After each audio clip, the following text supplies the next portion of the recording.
Bem-vindos e bem-vindas a mais uma conversa de paz e esperança. E antes de eu trazer aqui o meu convidado desta noite, eu quero dizer para vocês que a nossa parceria do nosso programa aumentou. Além da TV Causas da Vida, também o nosso programa, todas as segundas-feiras, será transmitido em rede com o canal Feijuvander na luta por terra e por direitos. Então, você que assiste qualquer um desses três canais, se inscreva, assine. É a Conversas de Paz e Esperança, ampliando aí a sua participação em rede em vários lugares desse país, para quem gosta de uma boa programação. E o nosso convidado de hoje é um grande companheiro, amigo nosso, Hamilton Pereira, também conhecido como Pedro Tierra. E nós vamos ter hoje uma conversa sensacional que está na boca de todo mundo. Bem-vindo, Pedro Tierra.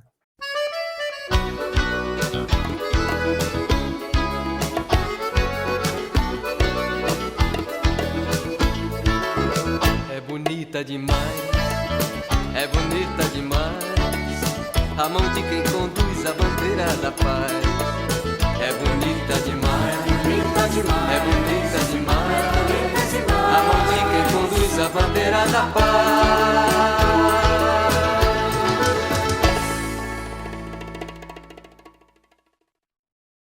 Pedro Tierra, boa noite, bem-vindo ao Conversas de Paz e Esperança.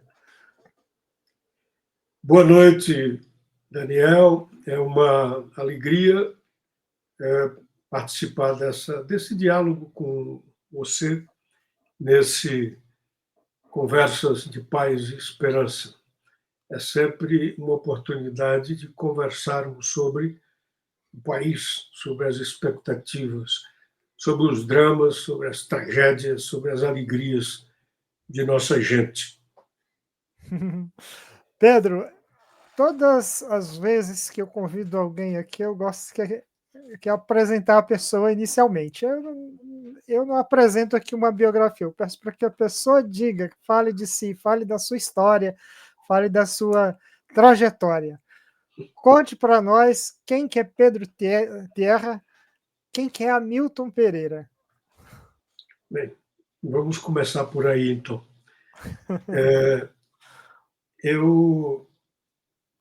Há pessoas que nascem duas vezes. Eu sou uma delas.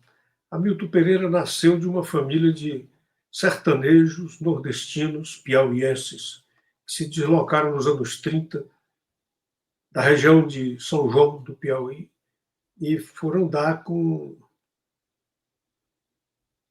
uma pequena cidade chamada Porto Nacional, no Tocantins.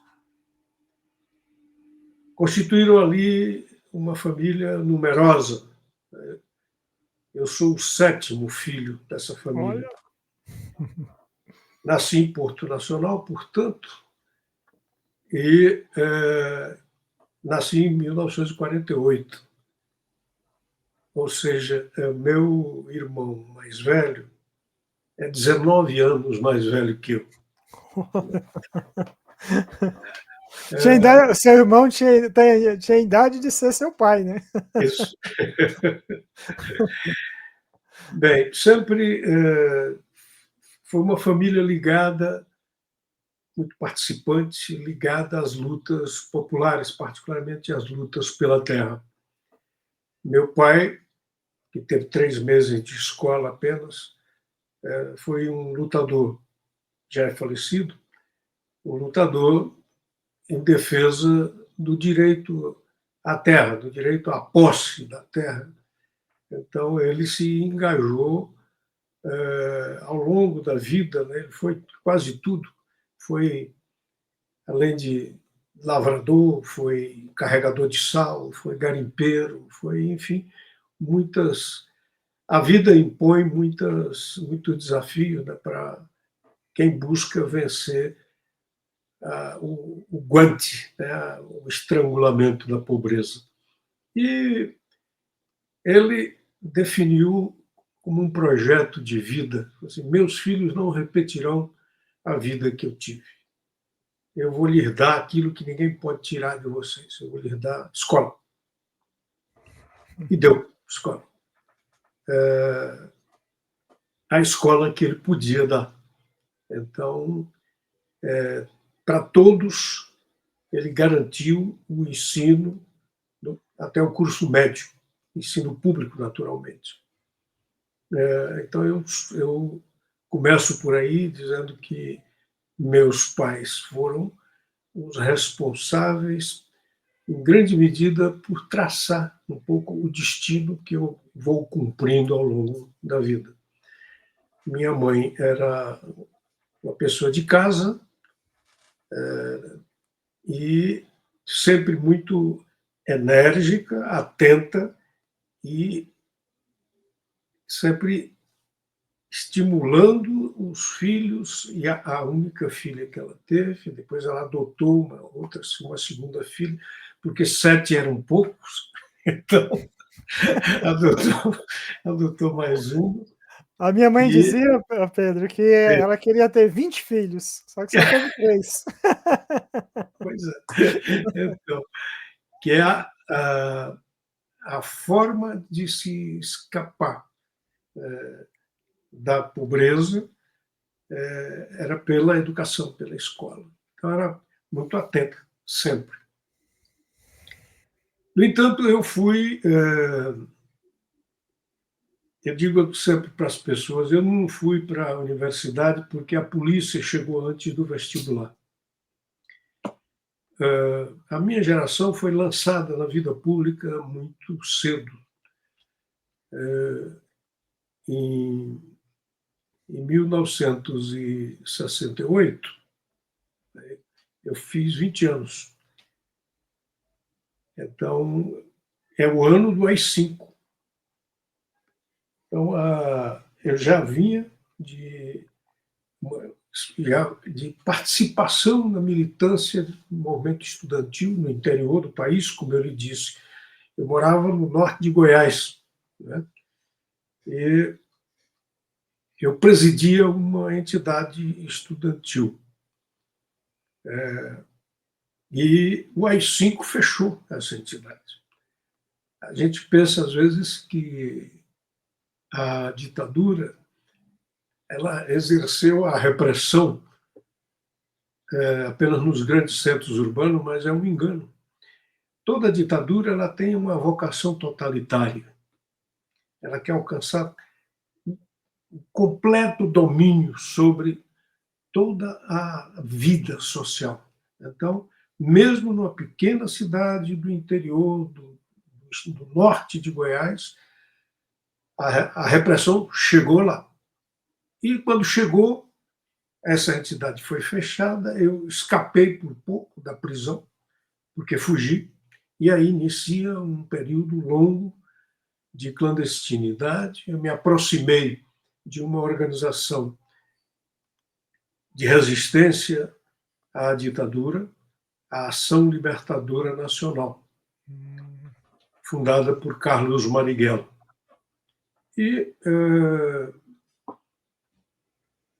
acabei tendo que sair do norte de Goiás e fui para São Paulo, para Curitiba, inicialmente, onde vivia um dos meus irmãos, e depois para São Paulo, onde eu militei nessa organização. Como sabemos, nós era uma organização de resistência armada à ditadura.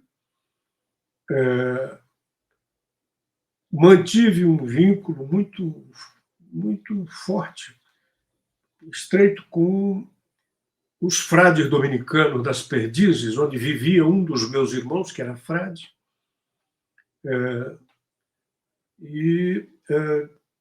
Em 1972, eu caí. Fui preso pela Polícia Federal.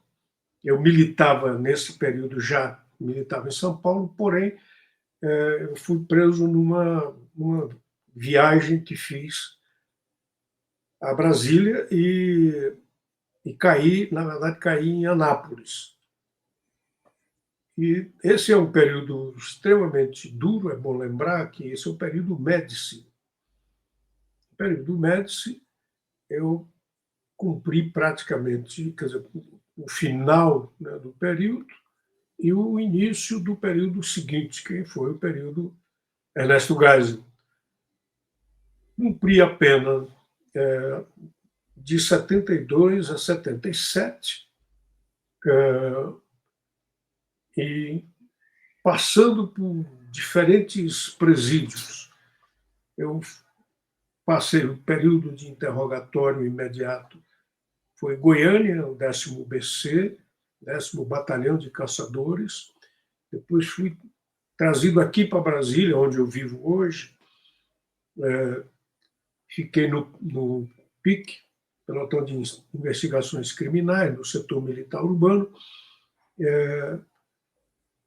E depois é importante registrar aqui que eu convivi nesse período com algumas pessoas que eu menciono, né, no livro a que eu me referi aqui, né, O Pesadelo, entre eles José Porfírio de Souza, um dirigente do movimento de trabalhadores rurais, um dirigente camponês dos anos 50,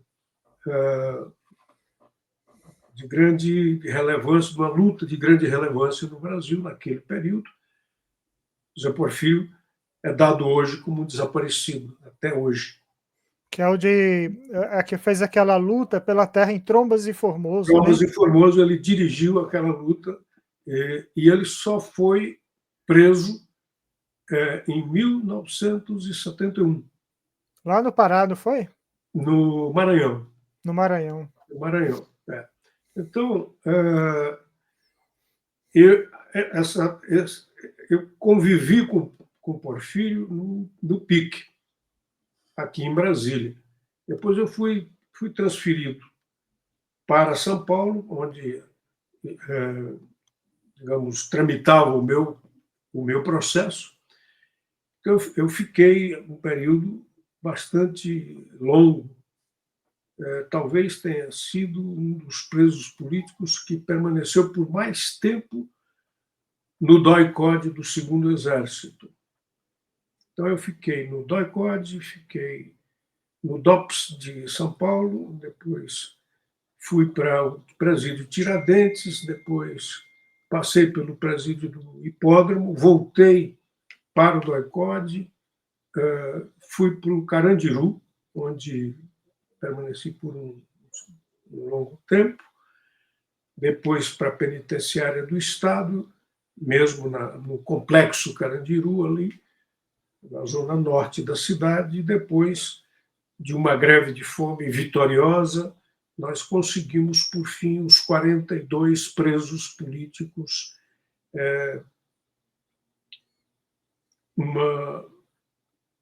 o que imagina como é a vida é complexa. Nós conseguimos, como conquista, a vitória, foi um presídio só para presos políticos, porque nós, até então, o regime não reconhecia a existência de presos políticos no Brasil, então nós fomos para o presídio Romão Gomes, também conhecido como presídio do Barro Branco. Éramos 42 presos e eu concluí a minha pena ali em 1977. Aí tem uma coisa que me parece importante, sobretudo para esse público que eu imagino, eu vislumbro aqui, né, que é o público que te acompanha. Durante o período da prisão, eu recebi uma visita de uma figura que foi muito marcante na minha vida, chamada Pedro Casaldáliga. Ele foi me visitar no Carandiru ainda, mas não nos conhecíamos pessoalmente. E aí, digamos, viramos amigos de infância, né, numa tarde de sábado.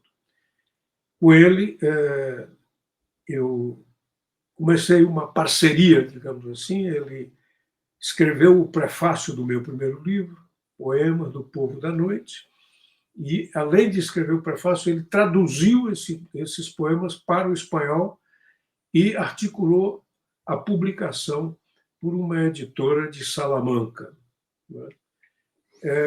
Em 77, quando eu, cumprida a pena, eu regressei para Goiás, passei a trabalhar com uma figura muito próxima dele, de Pedro, Tomás Balduino, que foi quem me ofereceu o trabalho. Então, Tomás sempre foi um amigo muito próximo da minha família. Como eu disse, eu tinha um dos meus 7 irmãos, era um dominicano como ele. E Tomás foi outra pessoa também absolutamente marcante. Para o meu retorno para a vida, eu passei a trabalhar no CIMI, no Conselho Indigenista Missionário, à época presidido por ele, e fui o encarregado da redação do boletim do CIMI, que era a publicação que o CIMI imprimia mensalmente com as notícias sobre as lutas das populações indígenas. Então, em resumo, é isso. Quando surge o movimento operário no final dos anos 70, a partir de 78, 79, eu me engajo naquele processo que vai resultar na fundação do Partido dos Trabalhadores, na fundação da Central Única dos Trabalhadores e na fundação do mais importante movimento de trabalhadores no campo do país, o movimento dos trabalhadores rurais sem terra. Então, eu digo sempre que eu sou um companheiro, né, dos sem terra antes do sem terra nascer. Eu trabalhei com o João Pedro antes da fundação do Movimento Sem Terra, lá no Congresso de Curitiba. Nós trabalhamos junto na CPT, na Comissão Pastoral da Terra. Eu sou casado pela segunda vez, tenho uma filha que se chama Ana Terra, que é a primeira, vive na Argentina. Tenho um segundo, que chama Alexandre Vanucci Leme da Silva, para homenagear o tio que foi assassinado pela ditadura em 1973, um DOI-CODE do Segundo Exército, dirigido por Carlos Alberto Brilhante Uster, o chefe do terror do DOI-CODE à época, e Francisco, que nasceu já em 1978, e eu sou casado pela segunda vez, tenho a Sofia, que é minha filha, que é adotada quando eu a conheci. Entrei na vida dela, ela tinha 5 anos, agora ela tem 26. Sigo fazendo o que aprendi a fazer na vida. Eu faço a militância política nas organizações dos trabalhadores, no partido, nos movimentos populares, e sigo fazendo aquilo que dá sentido para a minha vida, que é escrever. Não podemos esquecer que para nós brasileiros você teve um papel fundamental no sentido de valorizar e fortalecer a cultura do Distrito Federal. Você falou dos seus 19 anos meus, eu tinha como secretário de Cultura Hamilton Pereira, Pedro Tierra, que os fala, trazendo temporadas populares, trazendo Forrolândia, trazendo incentivo aos diferentes grupos. Bienal do Livro. Bienal do Livro, que depois foi retomado do governo Agnello. Enfim, eu assim, sou admirador assim, de juventude do trabalho que você desenvolveu aqui na nossa cidade e deixou, sem dúvida, a sua marca. Bem, Pedro Tierra, ouvindo toda essa sua biografia, nós podemos dizer, você pode dizer, ainda estou aqui, não é verdade? Ainda estou aqui. É sobre isso, continue. E é sobre isso que eu quero falar hoje, porque é um período duro, é um período que eu tenho até dificuldade de conversar com as pessoas que enfrentaram as cadeias naquele tempo, porque essas cadeias elas foram marcadas também por muita dor no corpo, porque se fala de tortura física, se fala de tortura psicológica, se fala sobre o silenciamento das consciências e das mentes. E as suas poesias e os seus poemas é um dos maiores gritos de resistência que a nossa pátria grande ouve e escuta a cada dia, que fortalece a luta dos nossos movimentos populares e de todos os movimentos que lutam pela defesa dos direitos humanos nesse país. Eu acho que dizer eu ainda estou aqui, Pedro Tierra, é eternizar uma luta de resistência que você e tantos outros companheiros e companheiras tiveram nesse país, e mais do que nunca o nosso programa Conversas de Paz e Esperança quer agradecer a esperança que você nos traz de não deixar morrer a profecia, como dizia Helder Câmara e também parafraseado por Pedro Casaldáliga. Pedro Tierra, recentemente ganhou como melhor atriz no Globo de Ouro a Fernanda Torres, um prêmio de alta importância, de alta relevância para a cinematografia mundial, com o filme Ainda Estou Aqui, baseado na obra de Marcelo Paiva, falando sobre a resistência de uma mulher que teve o seu marido preso pela ditadura e assassinado pela ditadura, e é um dos desaparecidos políticos. Então é um filme de uma importância muito grande, e esse prêmio da Fernanda Torres, qual a importância que ele tem para o cinema brasileiro e para a luta por democracia no nosso país? Você poderia comentar um pouco a respeito disso, meu amigo? Então, eu penso, Daniel, que ainda estou aqui é o ato cultural de maior relevância do ponto de vista de alcance de massa que a sociedade brasileira está vivendo hoje, com as salas de cinema cheias, no sentido de a arte funcionar como não apenas a transmissão de sensibilidade, de educação, de informação, mas formação de consciência de um período em que o Estado brasileiro e as elites brasileiras buscam sistematicamente apagar. Rompeu-se a bolha, romperam-se os muros com que as elites brasileiras, que querem proteger um regime sanguinário, um regime que se manteve pela força ao longo de mais de 2 décadas, que cometeu assassinatos e desaparecimentos forçados ao longo desse período, que hoje são transmitidos pela experiência do espectador para uma vivência que ele passa a ter desse drama que era submerso.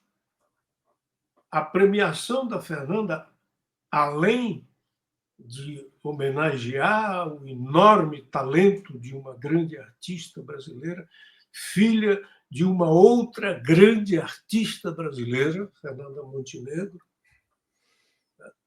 Além disso, ele presta esse serviço. Ainda estou aqui, ao contar a história de Eunice Paiva, mãe e viúva de um herói, Rubens Paiva. Ao contar essa história, o filme traz para que a sociedade reflita sobre os absurdos que o regime autoritário, que ainda hoje está cheio de herdeiros aqui.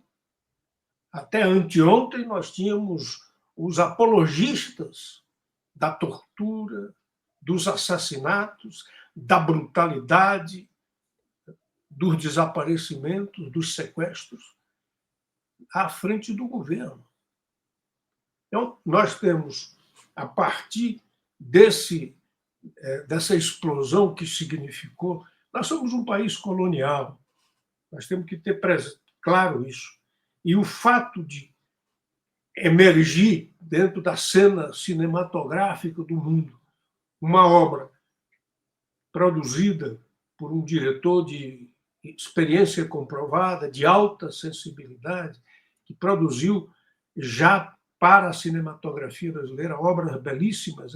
Não podemos esquecer Central do Brasil, lá para trás. Não é? O Walter Salles ele traz um olhar muito personal, muito particular dele sobre a realidade, os conflitos. Então, Ainda Estou Aqui tem como figura central não propriamente o Rubens Paiva, mas Eunice. Essa mulher que ela própria se forma durante a tragédia.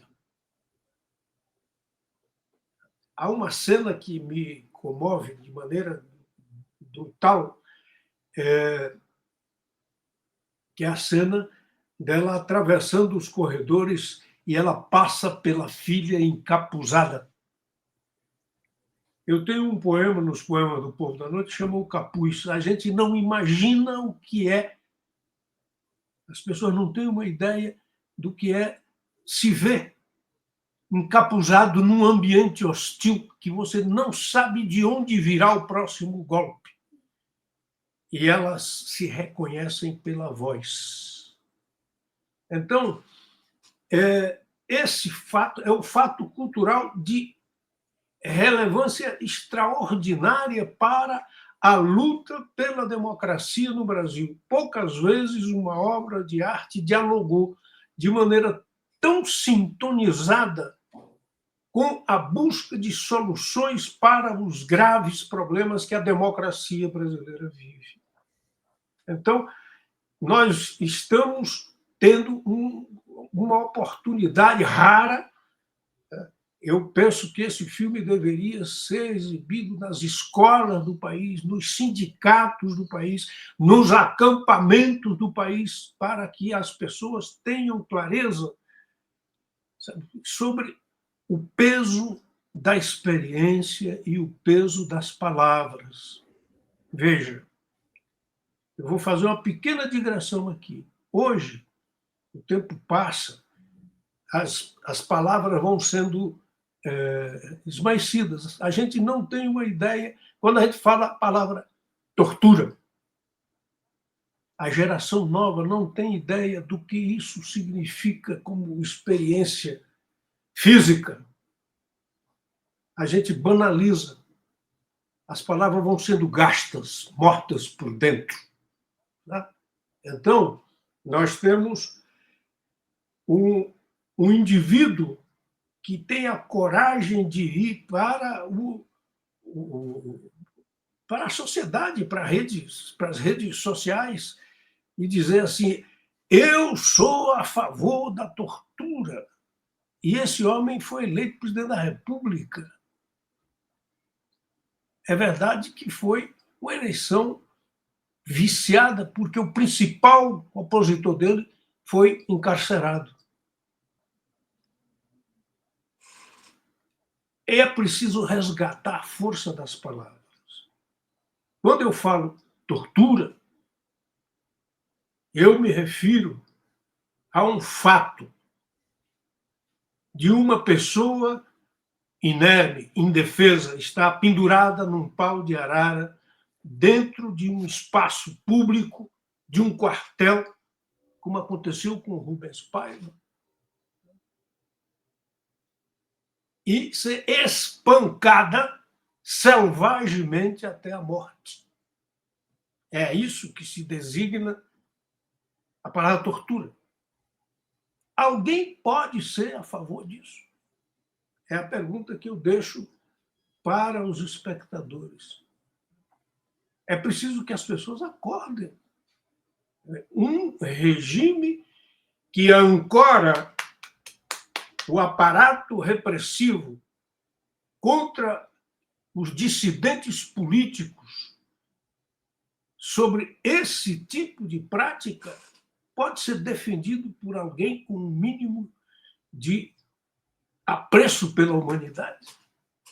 Então, eu penso que essa é uma dimensão extraordinária que o filme, você pode ver que não há necessidade da violência explícita. O filme, em momento nenhum, na verdade, a cena mais violenta do filme, explícita, é o atropelamento do cachorrinho.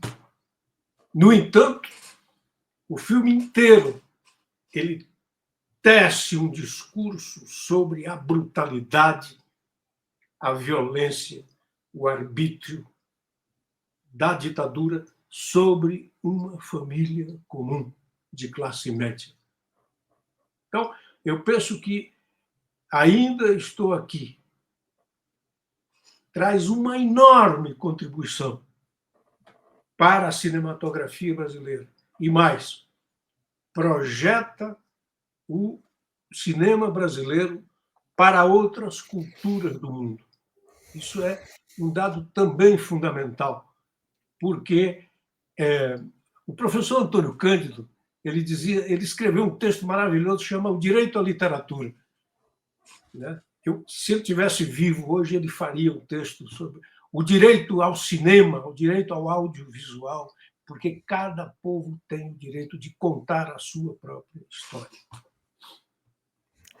Pedro Tierra, você sinalizou justamente que, recentemente, nós tivemos na frente do governo não só um presidente da República, mas um quartel, vamos dizer assim, um quartel inteiro de apoiadores desta mesma ideologia, dessa mesma concepção de defender a tortura.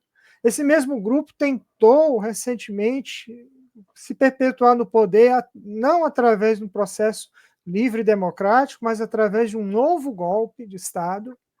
Tá aí as provas. Desse mesmo grupo, teve pessoas que planejaram matar o atual presidente da República, o atual vice-presidente da República e um ministro da Suprema Corte. Isso, para mim, é uma ameaça clara à democracia brasileira, vivida muito recentemente, sem contar os atos de 8 de janeiro, e agora tivemos aquela celebração linda, né, de dizer que a democracia resiste e segue firme. Qual a sua avaliação, Pedro Tierra, sobre essas ameaças à democracia? Nós ainda temos, o que mais precisamos fazer para que a sociedade brasileira tome plena consciência de que regimes como esse, que fizeram parte de uma história sombria do Brasil, não se repita mais? Então, eu penso que, voltando ao Ainda Estou Aqui, ele cumpre esse papel de sensibilizar a sociedade para esse desafio. Eu costumo dizer que o Brasil é um país que se move em círculos, em grande medida porque nós não temos a maturidade das instituições e das organizações populares para enfrentar os nossos problemas e dar uma resolução duradoura até o fim.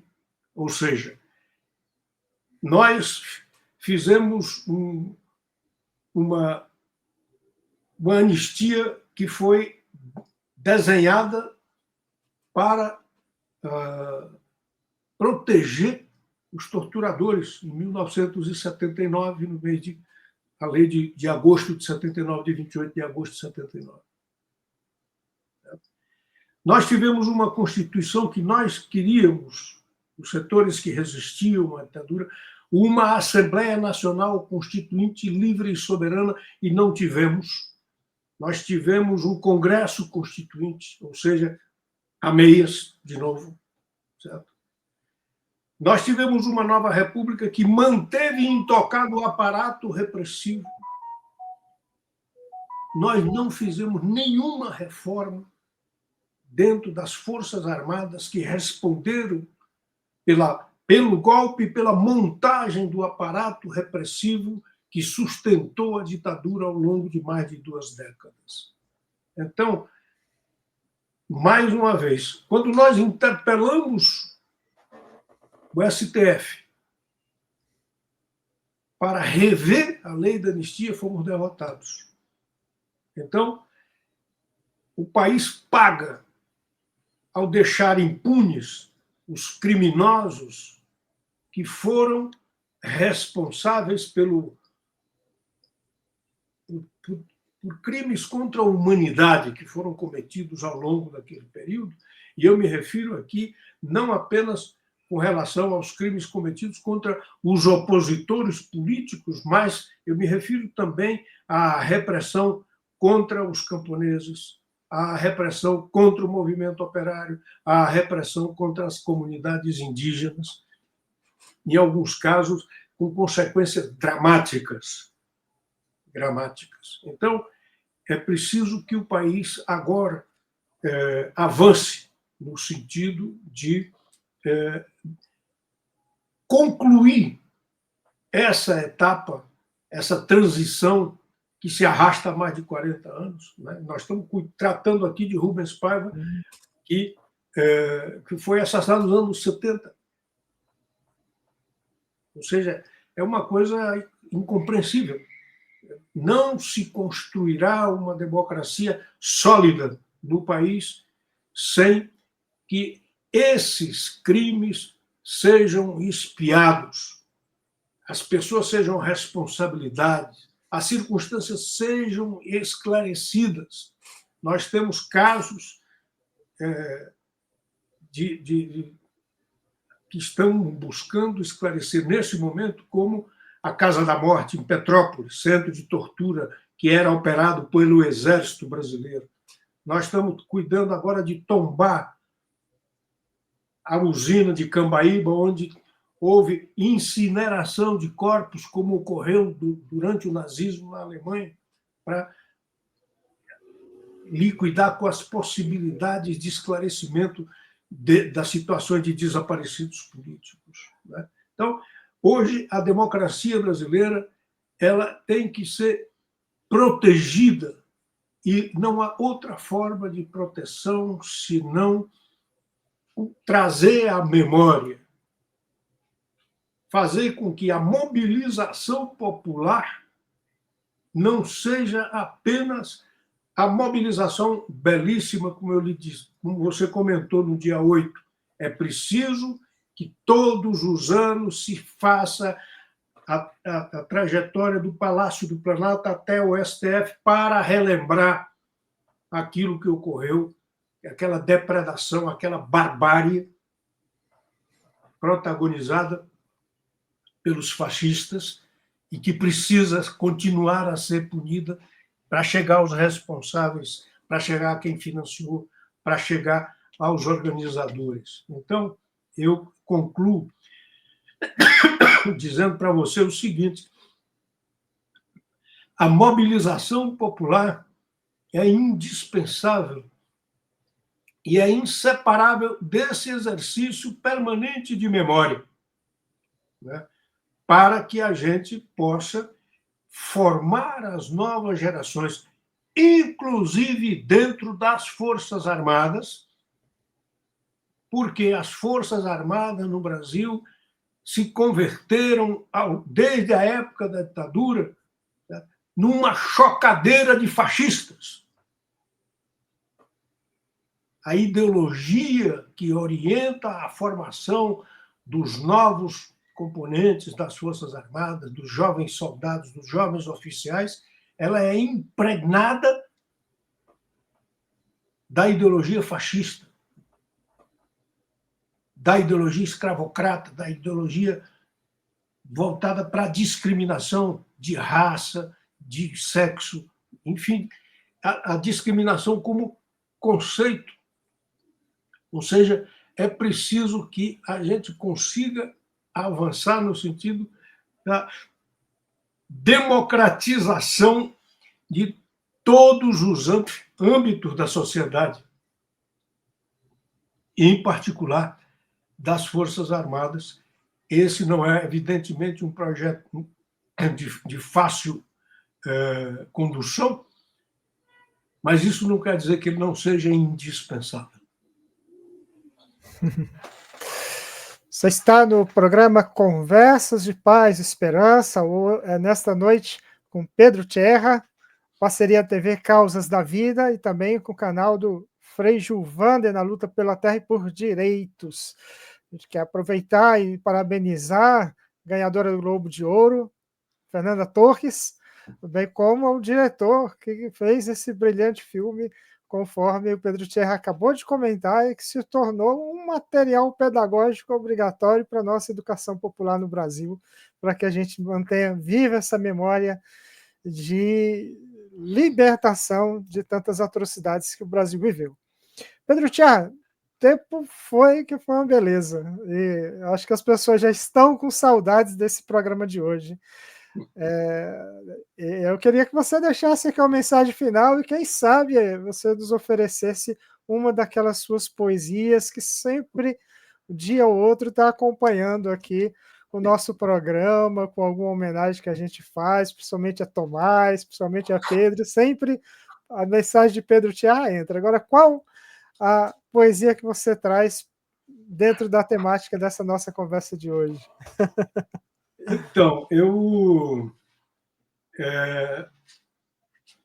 queria agradecer essa possibilidade de conversarmos nesse momento tão rico que a sociedade brasileira vive em função desse fenômeno, né, que foi o reconhecimento do Ainda Estamos Aqui e a premiação da Fernanda Torres, reitero, que homenageou o talento de uma grande artista brasileira e, junto com ela, a trajetória de uma mulher exemplar, uma mulher que deu, ao longo da vida, testemunho de firmeza, de perseverança, de não se dobrar ao arbítrio.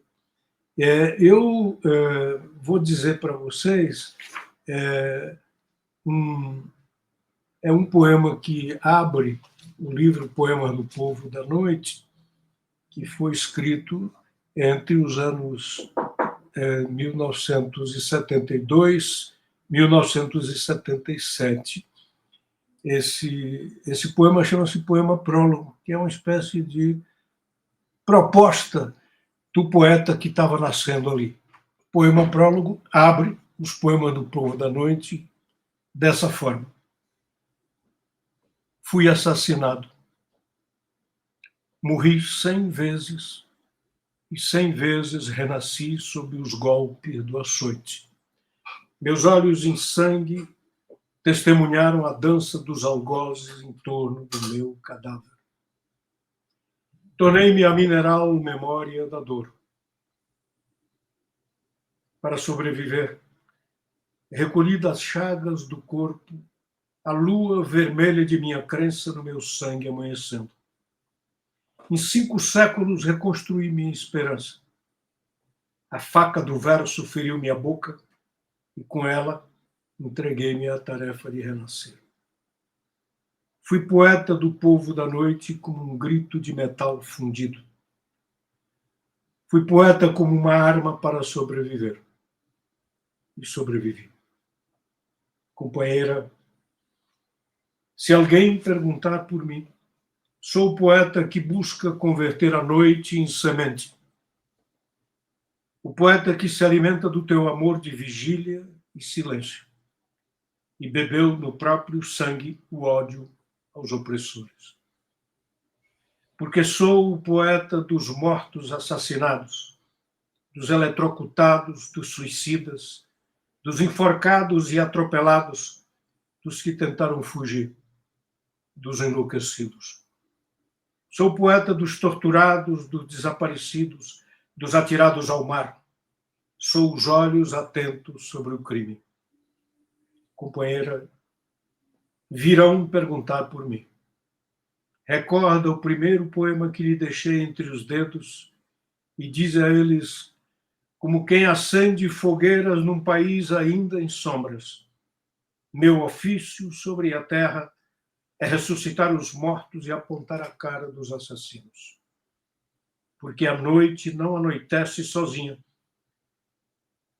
Há mãos armadas de açoite, retalhando em pedaços o fogo do sol e o corpo dos lutadores. Sou poeta testemunha, poeta da geração de sonho e sangue sobre as ruas do meu país. Muito obrigado. Eu agradeço muito essa oportunidade de dialogar, né, com você. Um grande abraço. Um abraço, Pedro Serra. Muito obrigado a você, a todos que acompanharam nessa noite, Conversas de Paz e Esperança, e até a próxima segunda-feira.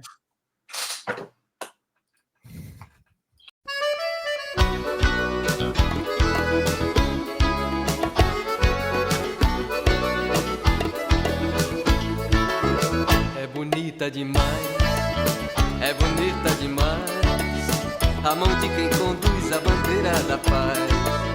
É bonita demais, é bonita demais, a mão de quem conduz a bandeira da paz.